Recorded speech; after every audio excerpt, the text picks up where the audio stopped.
Hi everyone, in our last episode of Conversations with a Master Bow Maker, we're going to look at the fabulously unsexy but incredibly important topic of storage. It's something I really wish I had learned more about before I broke one of my nice bows in college, so please listen closely to that bit. And then we'll finish with the Milstein story, so make sure to get to the end. It's been a pleasure presenting these episodes to you guys. Young Chin is an incredible bow maker and repairer, and I feel privileged to have known him for so many years and have my bows always go to him. If you need work done while you're in New York City, look him up. His website is below. So thanks for being a great audience. Be sure to look us up on Instagram and Etsy and come back for more videos. Cheers! Storage, how to take care of humidity control, all of these things that... So that's a good one, right? Humidity affects the wood. That's the greatest enemy of wood objects that have been made, whether it's a violin or it's a bow, sculptures. You need to stabilize the humidity. Now, if a bow is in a uniform dry place, say like Nevada all the time, then it's okay.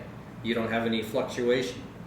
Cracks develop in woodwork generally, for instance. Yes, it can be too dry, but also when you have variations of humidity, like in New York here, the summertime as opposed to now, it's 26%, 25%. In the summertime, it would be 75, 80%.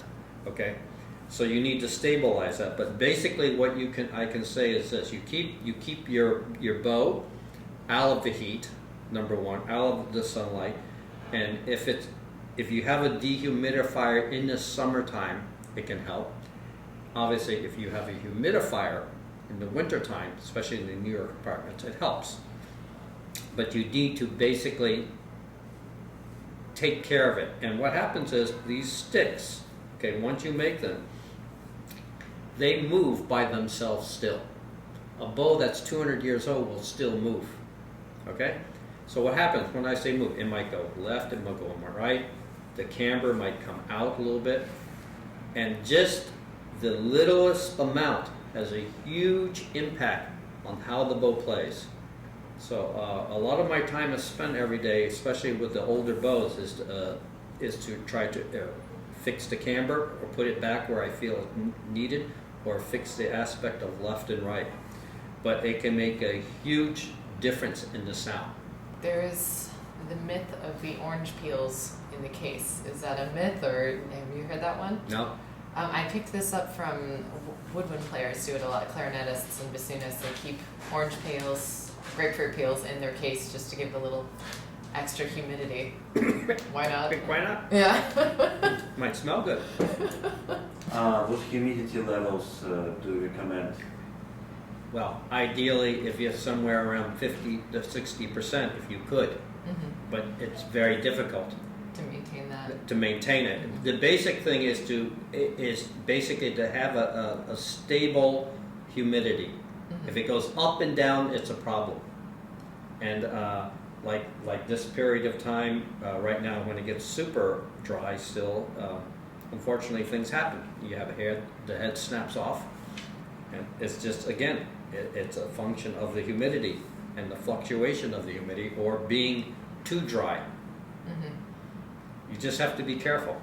I don't know if you remember, but when I was in Juilliard still, when my bow broke, and I brought it into you, and I was just that, I mean, I heard it was laying on the desk, I heard a crack, and I didn't think much of it. I thought, something in it, but, I'd been playing on it already, and then I realized to tip it, and I have it with me, actually.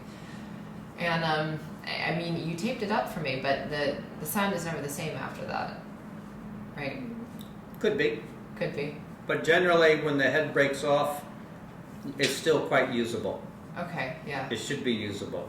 But it could be that what you say is not exactly the same. It's very possible. I shouldn't be afraid to play on it. No. Okay. If it breaks, it breaks. Okay. There's another bow. Yeah, there's another bow. You mentioned all these interesting players that you worked with, and that would be, I don't know if you have any specific stories. You know, as I said to you, I've had the good fortune to meet almost all the major players in the last 35 years, and when these people first came to me, and it still is a big thrill. I remember when Stern came to me, and I grew up listening to his records, and he came in, and he was quite nice to me, and but one of the ones I really enjoyed and got to know a little bit was Nathan Milstein, and Milstein, I had the good fortune. I actually had dinner with him a couple of times in his apartment, and he was really an interesting thing. But he was a guy who was always practicing. Okay, and one time, it's like where you were sitting, but this is in my other place, my other studio, and he's practicing. He would say, "Can you hear the ball?" I'm just going to wait. I go, "Sure."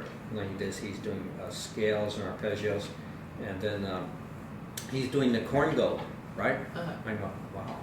I'm thinking I didn't know about him playing the corn go. I said, "So, Maestro, are you playing the corn go soon?" He goes, "No, that's Heifetz's domain." I will never forget that. That's a sign of respect. Wow. And like I know from some of the Heifetz studios that like if he wanted to know about certain concertos like the Goldmark, he says, "No, go study it with Milstein." I heard this from some of the students there, but that's something. Milstein is like, he's my idol.